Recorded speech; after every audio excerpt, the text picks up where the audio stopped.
Hoje quero trazer uma palavra acerca do reino dos céus. Tenho pensado bastante sobre isso. E o entendimento do reino dos céus. Há muito tempo, quando João Batista veio, no capítulo 3 de Mateus, o que ele dizia? Arrependam-se, pois o reino de Deus está próximo. Ele estava se referindo a Cristo Jesus, ok? Sim. Depois, quando nós vemos o que Jesus nasceu, cresceu, foi batizado nas águas, passou pelas tentações. E Jesus também disse, naquela circunstância, qual que era o discurso do Senhor Jesus? A palavra nos diz, disse Jesus, e começou a pregar, arrependam-se, pois o reino dos céus está próximo. Em Mateus 4, 17, ele nos diz isso. Jesus se referia a ele como reino de Deus, né? E nós vemos o que analisando acerca disso e perguntando a muitos, o que é o reino de Deus para você? Nós vemos que o entendimento da grande maioria é o reino de Deus é a vida eterna que nós havemos de ter depois do quê? Da nossa morte ou depois do arrebatamento. A vida eterna. E eu fico parando para analisar sobre isso e vejo que não houve um entendimento completo do que é o reino dos céus. Porque o Senhor disse lá, através de Paulo também, que o reino dos céus está dentro de nós. E nós vamos ver o que o reino de Deus começa aqui. Então daí você vai pensar assim, não, lá no reino dos céus não vai ter dor, não vai ter morte, não vai ter problema, não vai ter inveja, não vai ter doença, etc. Mas o Senhor diz para nós começarmos a viver o reino de Deus aqui e agora. E que o reino de Deus é tomado à força. Então, analisando essa questão, eu gostaria de ponderar com os amados o seguinte. Se nós observarmos o que é o reino de Deus e que ele consiste, nós vamos ver o quê? Que os discípulos mesmo não entenderam nada. Eles não entenderam nada. Por isso que Jesus dava parábolas, falava, ensinava, mas eles também tinham uma grande dificuldade em entender o que era o reino dos céus. Por quê? O próprio Senhor Jesus nos disse, o mundo jaz no maligno. E a nossa visão, amado, você vai dizer assim, a nossa visão não é mais carnal. Será? Será que nós ainda não estamos com os conceitos do mundo dentro de nós e que precisamos mudar isso? Vejamos, né? O que hoje você escuta acerca da vida e daquilo que o mundo oferece? Alguém te diz assim, fulano de tal fez tal coisa para mim, mas ele espera, porque eu vou devolver isso. Um espírito de vingança. E nós vemos o que Jesus falou? Jesus nos deixou uma palavra que é absolutamente contrária àquilo que nós vivemos no mundo. Absolutamente, perdoadora. O Senhor nos convida a perdoar quanto? 70 vezes 7. O que quer dizer o quê? Infinitamente. Quantas vezes forem necessárias. Pois sim, é acerca disso que eu gostaria de falar com vocês. Nesse dia especial que o Senhor nos dá. E eu gostaria de orar por isso, amém? Pai eterno, Deus Santo, eu te agradeço por esse dia que o Senhor nos concede, pela tua palavra bendita e poderosa, Senhor, para transformar todo o nosso entendimento, para trazer luz, Senhor Deus, aos nossos caminhos, para nos levar à dimensão do teu Santo Espírito, ó Pai, à dimensão do teu reino, para que a tua vontade se estabeleça nas nossas vidas, junto daqueles com os quais nós convivemos, para que a luz de Cristo brilhe em nós. Que a tua palavra, Senhor Deus, dentro de nós, seja como sal, que não deve ser exagerado, porque impede que outros creiam no seu santo nome, e nem pode ser insonsa, porque também não atrai vidas para o teu reino. Dá-nos sabedoria, discernimento, dá-nos graça para entender o reino dos céus e andar na luz da tua palavra, em espírito e em verdade. Fala conosco, ó Deus, em nome de Jesus. Amém. Amém? Pois sim, eu gostaria que nós pudéssemos pegar a palavra de Deus e nós vamos lá para o livro de Mateus ainda, né? Livro de Mateus, nós vamos ler o texto que se encontra em Mateus 20, a partir do primeiro versículo. Mas antes disso, eu gostaria de examinar o que o Senhor nos deixou nos capítulos anteriores, né? Então, nós vamos ver o que o Senhor Jesus começou a pregar e a ensinar coisas extremamente importantes.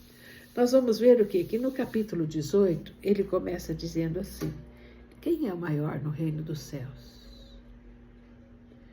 E por incrível que pareça, depois nós vamos para lá, no capítulo 19, e vamos encontrar o Senhor Jesus complementando isso.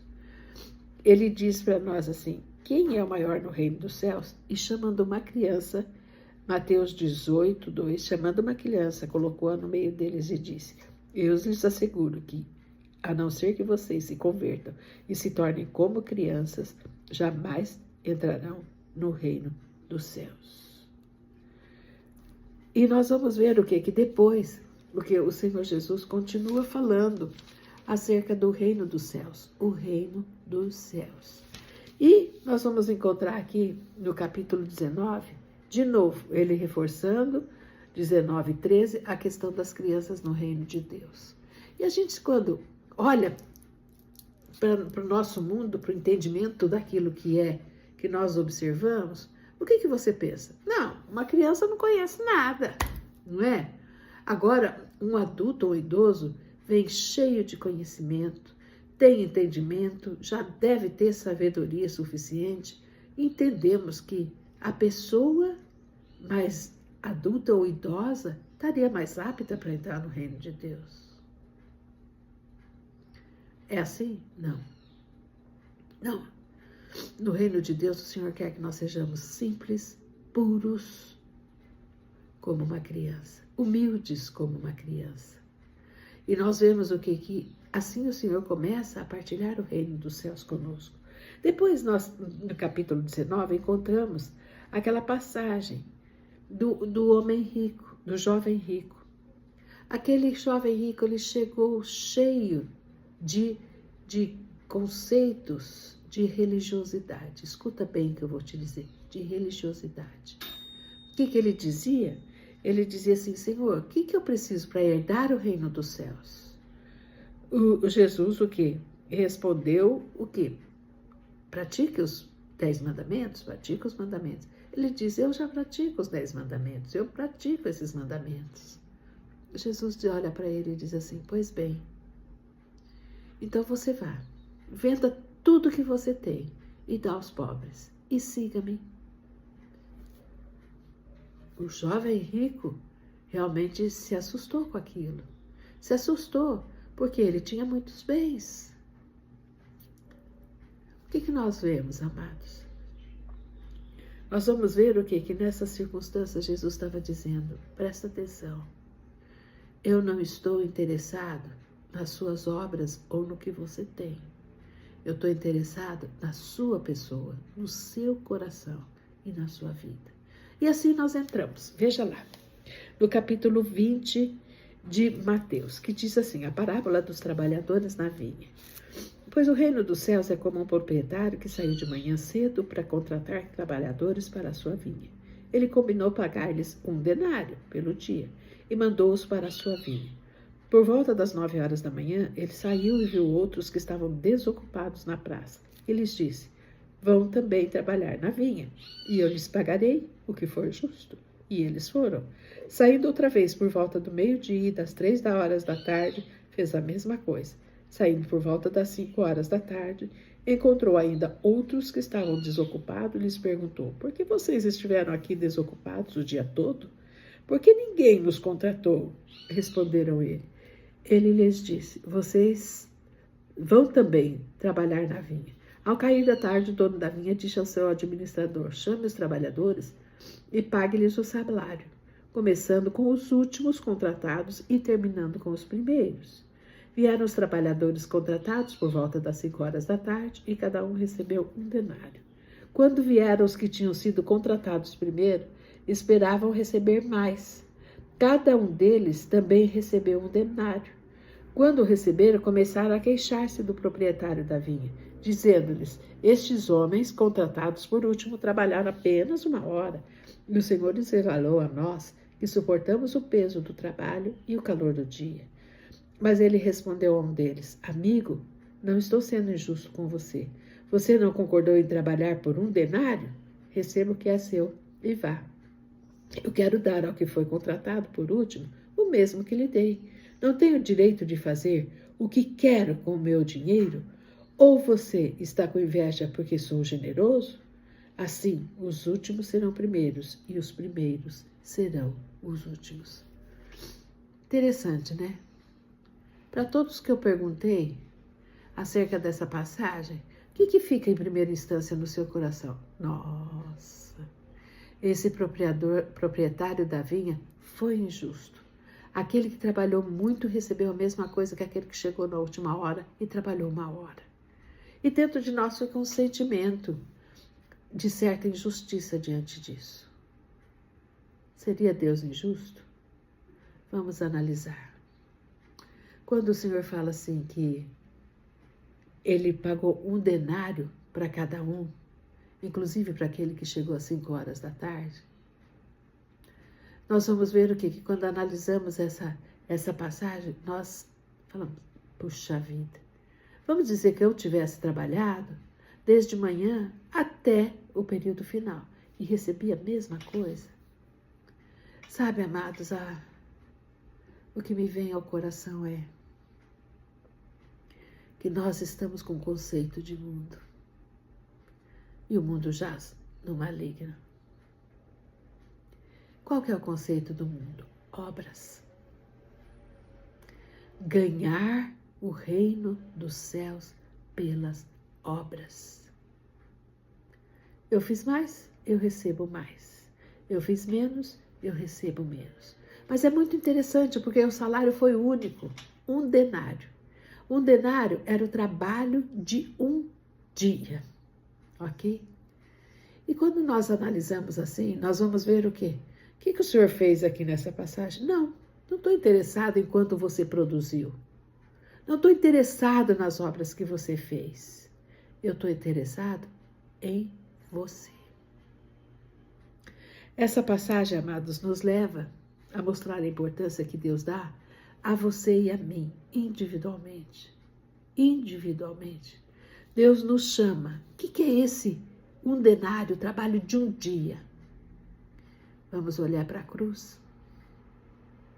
Trabalho de 1 dia. E podemos nos lembrar que ali estavam pessoas que seguiram Jesus. 3 anos e meio, o período em que ele ministrou, falou, ensinou, etc., curou. Mas estava ali 2 ladrões da cruz. Esse ladrão que aceitou Jesus é aquele funcionário que chegou às 5 horas da tarde. E que o que o Senhor disse para ele? Ainda hoje estarás comigo no paraíso. Ele precisou de batismo? Não. Ele tinha alguma obra para apresentar diante do Senhor? Não. Ele era uma pessoa que estava santificada? Não. Ele estava arrependido. Aqui está a essência do reino dos céus. O arrependimento é o primeiro ponto que nós entendemos que é importante para entrarmos no reino dos céus. Quando nós entramos no reino dos céus, amado, e observando esse denário, o que significa? Salvação. E não existe diferença na hora que você, no momento, no dia que você entra no reino dos céus. O peso é o mesmo. O que é necessário para herdar o reino dos céus? Nós vamos ver o que a palavra de Deus, quando Jesus orou, lá em João 17:3, a palavra do Senhor diz assim, que Jesus realmente deu a entender o que era a vida eterna. E para muitos a vida eterna é só lá. Mas não, o Senhor diz assim, que crescem no Pai como único Deus verdadeiro e no seu Filho amado, Cristo Jesus. O Senhor fechou. O Senhor fechou o que é o reino dos céus, amado. Primeiro passo que nós precisamos entender nesse texto: Deus não é injusto. Deus te chama, me chama, chama aquele que está perdido, aquele que está endemoniado, aquele que está na sarjeta, aquele que está preso. O Senhor chama qualquer um, a qualquer momento. E o que Ele dá é a salvação. É o pagamento por um dia de salário. Na realidade, amados, esse dia referido é o dia da morte de Cristo Jesus, quando Ele levou todos os nossos pecados, meu e seu, daquele ladrão da cruz que entrou em cena no último momento, com o mesmo propósito, salvação do homem. Então Deus está interessado, amados, no reino de Deus, no nosso coração. O Senhor está interessado que nós tenhamos comunhão com Ele. O Senhor está interessado que nós vivamos o reino de Deus. E o que é o reino de Deus? Nós vamos ver o quê? Que é andar em contramão. O reino de Deus é andar em contramão contra este mundo e os valores desse mundo. E Jesus começa a quebrar isso em cada uma dos seus ensinos aos discípulos. O que nós vemos? 2 irmãos disputando o lado direito e esquerdo do Senhor Jesus, querendo honra. Valores do mundo. O que o mundo quer? Que você entre o quê? E seja honrado, seja visto, seja aplaudido, né? Mas nós vamos ver o quê? Que não é isso que consta para o Senhor. Não é isso. Um coração quebrantado e contrito jamais será desprezado pelo Senhor, né? Nós vemos o que o Senhor fala. Se alguém pecar contra você, te machucar, te ferir, quantas vezes você perdoa? 70 vezes 7. Então o mundo oferece vingança, mas Jesus oferece perdão. Nós vamos ver o que o mundo oferece: condenação.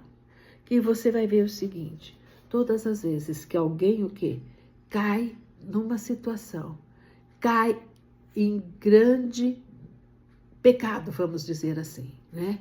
O que o mundo faz? Condena, condena e condena. Jesus vem e oferece o perdão, oferece a salvação. Isso é totalmente contrário àquilo que se vê no mundo. Nós vemos o que o Senhor nos ensina quando nós vemos tantas coisas desonestas, tanto roubo, tanta injustiça. O que o Senhor fala? O que o Senhor quer de nós? Senão, justiça e misericórdia. Reino dos céus. Nós vemos o que o Senhor nos fala? Quando tanta gente rouba, né? Tanta gente rouba, e muita gente acha até engraçado isso, o Senhor nos diz: não roubeis. E se alguém te defraudar, não faça o mesmo. Perdoa, né? Perdoa. Então, o Senhor nos ensina princípios do reino de Deus que são absolutamente contrários àquilo que nós vivemos aqui na terra. Isso é reino dos céus. E o Senhor quer que nós vivamos isso aqui. Eu pergunto para você: se na vida eterna não vai ter roubo, se na vida eterna não vai ter doença, se na vida eterna não vai ter injustiça, não vai ter medo, não vai ter nada, nós vamos precisar disso onde? Aqui e agora. Por isso que o Senhor estabelece o seu reino aqui e agora, amados. E nós vamos ver o que eu gostaria de complementar isso para que você entendesse que o Senhor te chama a viver o reino dos céus aqui e agora. E nós só vamos conquistar isso na presença do Senhor. E por que o Senhor oferece primeiro a salvação? Porque uma vez que nós somos salvos, o Espírito Santo de Deus passa a habitar dentro de nós. E começa a mudar o nosso caráter, o nosso entendimento das coisas. E nós vamos ver o quê? Que isso é extremamente importante, a ação do Espírito Santo em nós, trabalhando para que o reino de Deus seja construído dentro de nós, né? Gostaria que nós observássemos a palavra que está em Filipenses, capítulo 4. No livro de Filipenses, nós vamos ver que o Senhor fecha isso muito bem. O Senhor fecha isso muito bem. Quando Ele nos fala aquilo que é absolutamente contrário àquilo que nós vivemos no mundo, né? A palavra do Senhor diz assim, olha lá. No versículo 4:8 de Filipenses 4:8, diz assim: finalmente, irmãos, finalmente. Vamos entender o que é o reino de Deus? O Senhor diz assim: tudo o que for verdadeiro. Tudo o que for verdadeiro. Qual que é a artimanha de Satanás? O engano, a mentira. E o próprio Senhor Jesus diz que ele é mentiroso desde o princípio. Então nós estamos vendo aqui que nós entramos realmente na contramão. Tudo que for verdadeiro. Tudo que for nobre. O que é uma pessoa nobre? É uma pessoa que tem um caráter ilibado. É um caráter ilibado. Toda vez que fala de alguém nobre, eu me lembro realmente de Jó, né? Eu me lembro de Jó quando o Senhor, quando Satanás se apresenta diante dele, e ele diz o quê? Viste o meu servo Jó? Íntegro, justo e temente a Deus. Uma pessoa nobre. Nobre também é aquela pessoa que é generosa, né? É aquela pessoa que olha para o próximo e ama o próximo. Essa é uma pessoa que realmente nobre. E eu quero te dizer, existem ricos que são pobres. Não são nobres, mas existem pobres que são extremamente nobres, né? E nós vamos ver o que o Senhor continua dizendo aqui, também contramão, também contramão. Tudo que for correto, veja bem, o que o Senhor nos diz aqui? Tudo que for correto, aquilo ou que não seja injusto, né? O que o Senhor nos mostra? Amados, o mundo olha a aparência. Olha se você está sendo justo ou injusta, mas Deus olha o seu coração. E o Senhor diz assim, tudo que for correto. Então nós devemos ser corretos quando estamos na presença de alguém, mas quando estamos sozinhos também, né? Que nós possamos ter um coração correto. Não importa a circunstância, não importa quem está do lado, quem nos olha, quem nos aponta o dedo. A palavra do Senhor fala aquilo que é correto para a gente nisso pensar. E continua dizendo, tudo que for puro. Tudo que for puro. O que o diabo oferece, amados? Impureza. O Senhor nos dá santidade e pureza no coração. E o diabo oferece o quê? Palavrões, mentiras, impurezas sexuais, malícia. Palavras torpes, né? Isso é que o mundo oferece. E existem pessoas dispostas a isso. Mas o Senhor nos diz, tudo que for puro. É preferível, amado, que você tenha um coração puro e não pense mal do outro, do que você ter um coração impuro e pensar mal do outro. O Senhor nos diz para ter um coração puro, porque todas as coisas são puras para os puros, mas todas as coisas são impuras para o impuro. Isso está dentro do coração, isso é reino de Deus. E o Senhor continua dizendo assim, tudo que for amável. Uma pessoa amável é aquela pessoa extremamente agradável. É aquela pessoa que você quer estar junto dela, né? Quer estar próxima, quer o quê? Realmente desfrutar, porque tem uma boa palavra. Ela não te joga para baixo, pelo contrário, ela te joga para cima. Ela tem sempre uma palavra boa para te dar, ainda que seja para uma admoestação, uma correção. A pessoa amável sabe como fazer isso, né? Sem que haja dor, sem que haja o que realmente algo que afronte, né? O Senhor nos diz para sermos amáveis. Nossa palavra tem que ser agradável.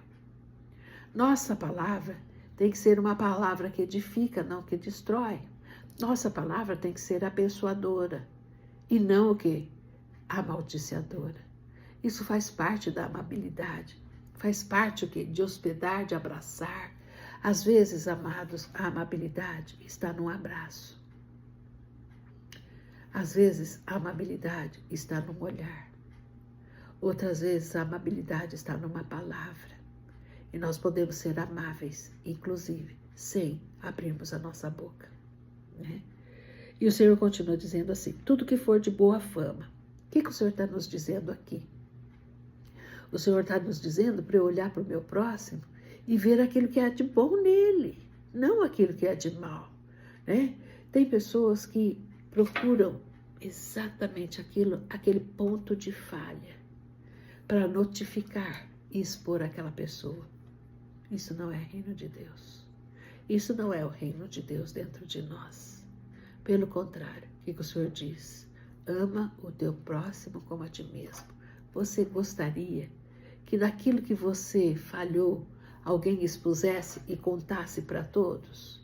Não, né? E o Senhor diz, ama o teu próximo como a ti mesmo. E o Senhor, portanto, nos diz assim, olha aquilo que tem de bom no outro. Olha aquilo que é de boa fama. Olha aquilo que é virtude nele. Isso declare. E o Senhor diz assim, se houver algo de excelente ou digno de louvor, nisso pensai. Existe algo de excelência no nosso próximo? Exalte isso. Existe algo digno de louvor? O que é o louvor? Aquilo que se faz, né? Aquilo que se faz. Assim nós louvamos a Deus pelos atos, pela criação, por tudo que Ele fez. Quando contamos isso, nós estamos louvando a Deus. E o Senhor nos ensina a louvar também o nosso próximo, né? A exaltar aquilo que Ele tem de bom e não destruí-lo com palavras de destruição. E é muito interessante que o Senhor continua no versículo 9, dizendo assim, ponham em prática tudo o que vocês aprenderam. O que nós aprendemos? Nós aprendemos os princípios de Deus, aprendemos os valores do reino de Deus e devemos praticá-los, né? Por quê? E quando nós praticamos, quando nós temos o conhecimento e o entendimento daquilo que nós recebemos e aprendemos, né? E a palavra de Deus continua dizendo assim, receberam. Amados, eu fico analisando quantas vezes se vai num culto, escuta-se uma palavra e não recebe aquela palavra. Fica como que rondando no ar, né? A palavra não é recebida no coração. Então ela fica uma palavra solta e sem fruto. E ele continua dizendo assim, então aquilo que receberam no seu espírito. Você recebeu paz? Você recebeu amor? Você recebeu perdão? Você recebeu respeito? Você recebeu ética? Você recebeu fundamentos da palavra de Deus, de honestidade, de ser correto, de ser nobre, de ser amável?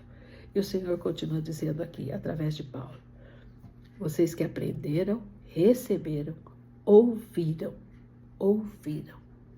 Existe uma diferença muito grande de você ouvir, né?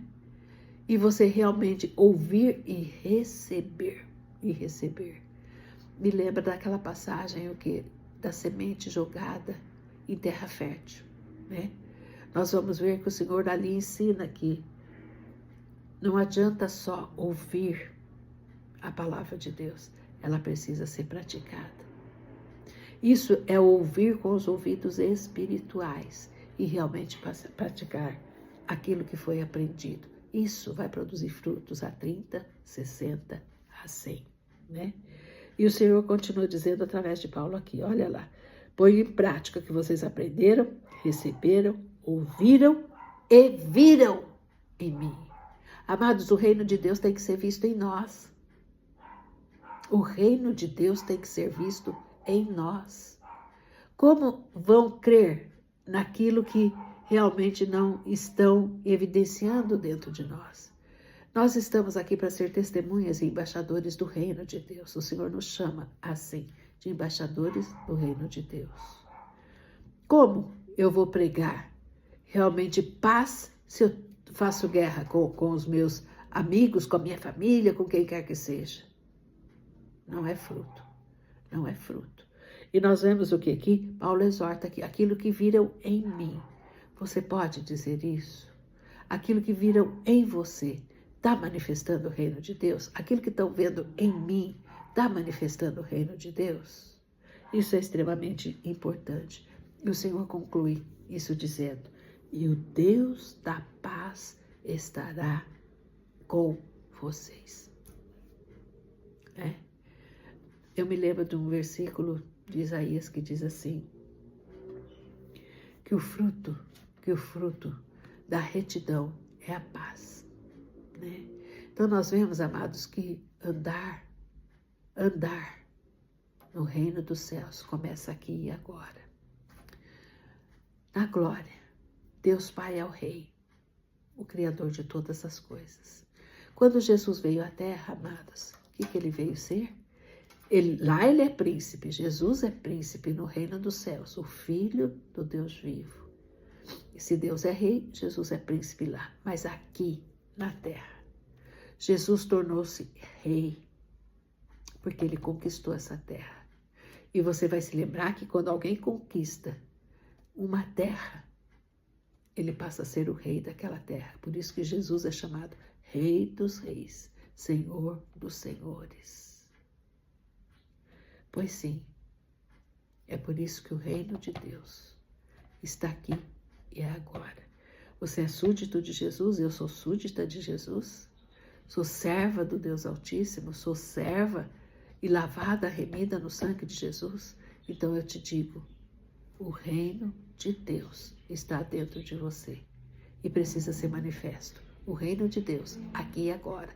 O reino de Deus começa com você e comigo e cada uma de nós.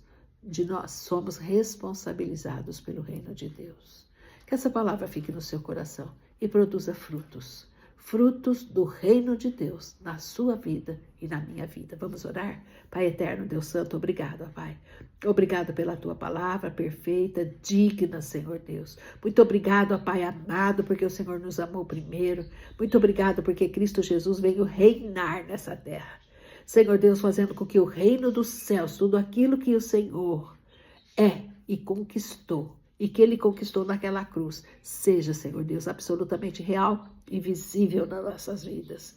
Que nós sejamos instrumentos de manifestação da glória de Deus, do Teu reino, Pai. Que o Senhor nos revista poderosamente com Teu Santo Espírito, para andarmos na contramão do mundo, ó Pai querido, porque o Senhor mesmo diz, estão no mundo, mas não são do mundo.